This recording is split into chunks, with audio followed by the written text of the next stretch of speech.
14 mai 2010, date à laquelle la loi sur la parité a été adoptée à l'Assemblée nationale. Une loi qui permet à la femme à prétendre à certains postes jusqu'ici considérés comme le chasse-gardé des hommes. Aujourd'hui, même si des progrès sont notés, il y a des améliorations à faire. La parité politique est une étape indispensable pour étendre l'égalité. Ce n'est que quand les femmes seront dans les instances de décision, ce n'est quand les femmes seront dans les assemblées, là où on vote les lois, là où on vote le budget, que les femmes pourront changer le destin des autres. C'était ça le sens de notre engagement pour la loi sur la parité dans les instances électives et semi-électives.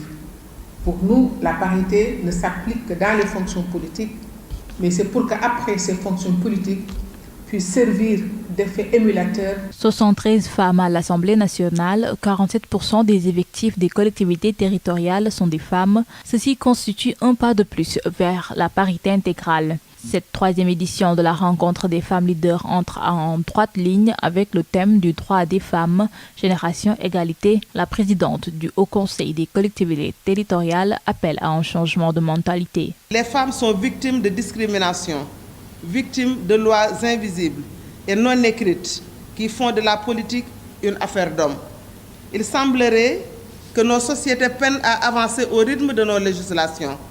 Et dès lors, pour permettre aux femmes d'occuper les hautes sphères de décision, il faudrait un changement de mentalité.